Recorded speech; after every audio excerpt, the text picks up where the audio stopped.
जिस तरह फूलों की खुशबू से सारा गुलिस्तान महक उठता है, उसी तरह ख़वातीनों से ही सारा जहां महक उठता है।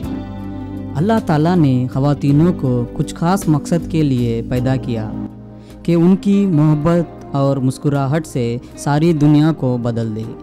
कहते हैं कि माँ के पैरों के नीचे जन्नत है और औरत तो अपने शौहर का आधा हिस्सा होती है। कहते हैं ख़वातीनों के इरादे और ख़याल पहाड़ों की चट्टानों की तरह बुलंद और सख्त होते हैं। ख़वातीनों में वो हर मोहब्बत छुपी होती है जिनसे दुनिया को रोशनी मिलती है।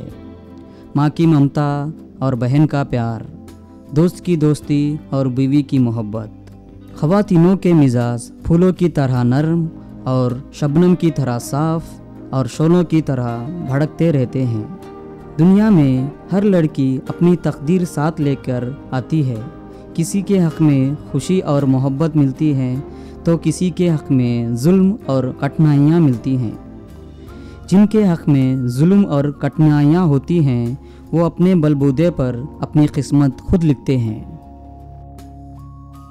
घरेलू तजदाद के ताल्लुक़ से फलकनुमा में एक NGO मौजूद है जिनका ख़ास मकसद ख़वातीनों को इस घरेलू तजदाद से बचाना और उनकी ज़िंदगी खुशहाल बनाना है। इस NGO ने कुछ ऐसे ख़वातीनों को चुना है जिनका ताल्लुक़ या तो घरेलू तजदाद की शिकार होते हैं या उनका ताल्लुक़ पहले से ही लोगों की खिदमत में होता है, जिन्हें सारे इलाके की ख़ास मालूमात होती है। इन ख़वातीनों को बेहतरीन काउंसलरों से ट्रेनिंग दी जाती है और इसके बाद उनको एक वर्कशॉप में ट्रेनिंग दी जाती है जिसमें उन्हें डोमेस्टिक वायलेंस एक्ट यानी घरेलू तजदाद एक्ट के बारे में ख़ास तौर पर मालूमात दी जाती है।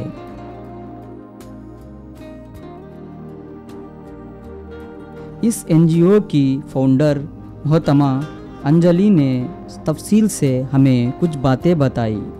माई चॉइसेस एक ऑर्गेनाइजेशन है जो एक इंडियन ट्रस्ट है और हम एक प्रोग्राम शुरू कर चुके हैं जिसका नाम है पीस मेकर प्रोग्राम। हमारा फर्स्ट सेंटर जो है फलकनुमा में खुला है और हमने यहाँ पे खोला है ऑर्गेनाइजेशन क्योंकि यहाँ पे ज़्यादातर डोमेस्टिक वायलेंस के केसेस रिकॉर्ड हो चुके हैं और जैसे आप जानते हैं कि इंडिया में ऑलमोस्ट 50% केसेस जो है वुमेन में डोमेस्टिक वायलेंस होता है। इसका मतलब ये है कि हर दूसरे घर में वायलेंस होता है और ये तरीके के वायलेंस होते हैं जो सिर्फ फिज़िकल अब्यूज़ ही नहीं है, इमोशनल अब्यूज़ हो सकता है या तो इकोनॉमिक अब्यूज़ हो सकता है या तो सेक्सुअल अब्यूज़ भी है बहुत सारे केसेस में। तो हम अपने सेंटर में जो हैं लड़कियों के ले आते हैं to bond the family. So basically counselling चलता है यहाँ पे ज़्यादातर और इसके सिवा हम लड़कियों को ट्रेनिंग देते हैं पीस मेकर बनने के लिए। और पीस मेकर्स जो हैं ट्रेनिंग ही नहीं और काउंसलिंग ही नहीं but they also spread awareness in the community.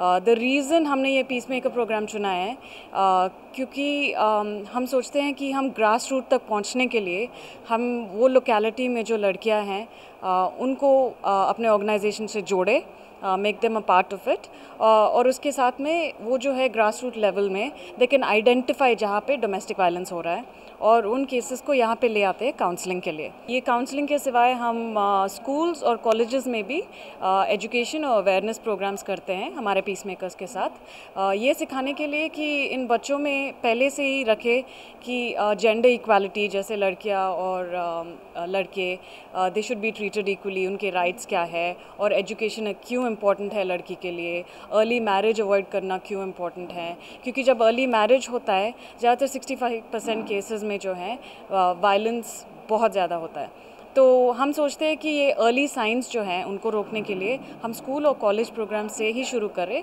ताकि ये प्रॉब्लम्स आगे जाके जो औरतें जिनकी शादी होती है या they move on in life, उनके लिए आसान हो जाएगा इन प्रॉब्लम्स में डील करने के लिए। इन खवातीनों को बेहतरीन काउंसलरों से काउंसलिंग दी जाती है। इसके बाद उन्हें घरेलू तजाद के लोगों को मिलने का मौका दिया जाता है। इन खवातीनों की मिजाज और इनका मिलप्पन का तरीक़ा और ख़ास तौर पर इन्हें हर तरीक़े की ट्रेनिंग दी जाती है।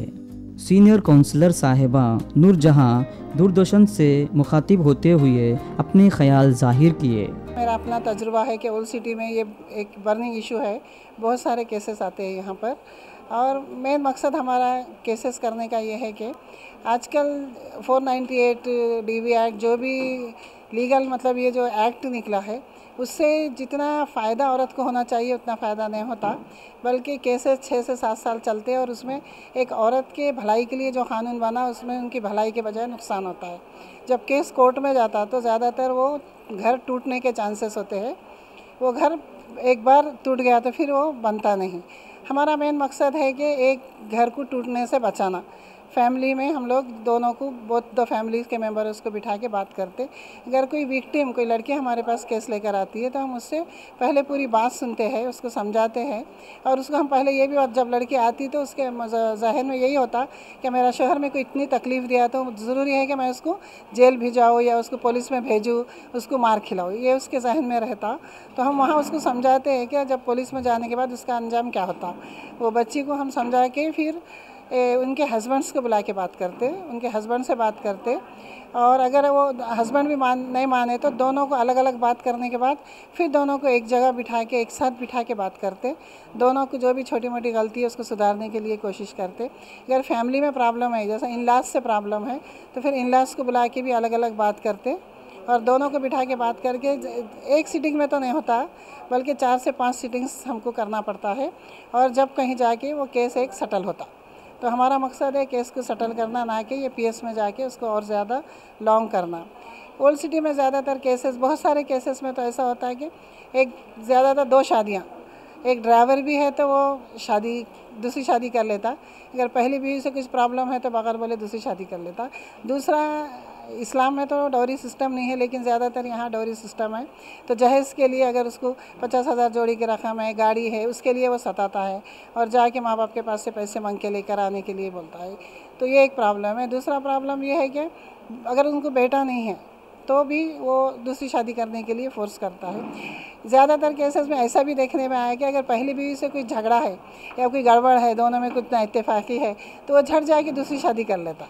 और वो जब दूसरी बीवी केस लेकर हमारे पास आती है तो बोलता है कि पहली बीवी से मुझे प्रॉब्लम था, मैं सोचा अगर ये शादी मैं कर लिया तो पहली बीवी मेरी सुधर जाएंगी, इसलिए मैं ये शादी करा। तो 2 भी लड़कियों का इसमें बहुत बड़ा प्रॉब्लम होता है।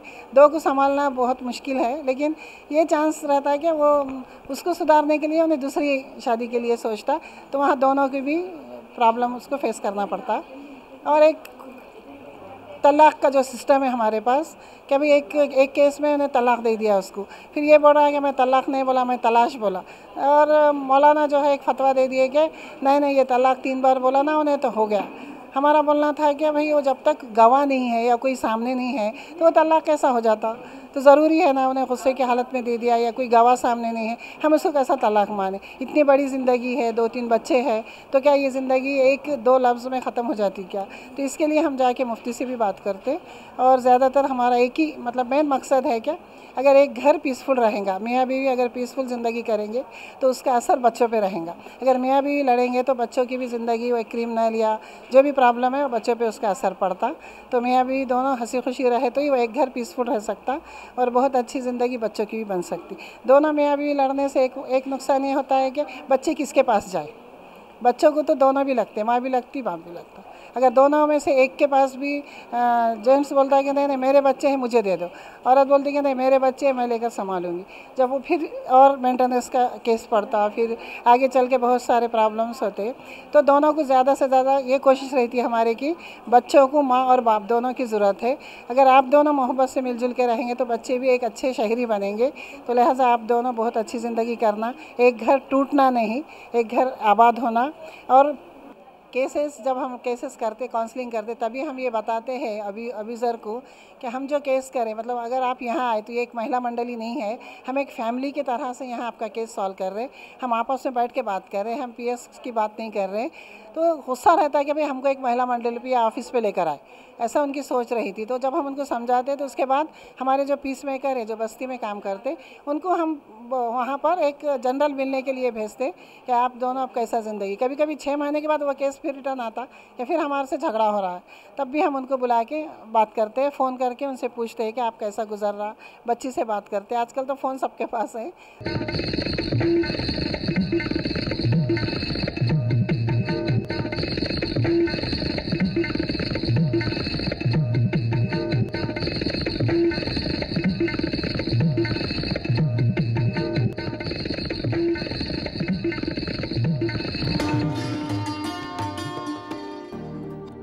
इनमें लोगों की परेशानियों को आराम से सुनने की सलाहियत होती है। यहाँ पर हर मज़हब के ख़वातीन होते हैं। इन्हें यहाँ पर पीस मेकर कहा जाता है। इन ख़वातीनों को ख़ास तौर पर अलग अलग तालीमात जैसे फॉर्म भर्ती करना और ख़ुसूसन तौर पर हर एक्ट के बारे में ख़ास जानकारी दी जाती है। इन ख़वातीनों में न सिर्फ बुज़ुर्ग ही नहीं बल्कि नौजवान ख़वातीन भी आज इसमें शामिल हो रहे हैं। और यहाँ पर शामिल हुए पीस मेकरों ने हमें कुछ बातें बताई।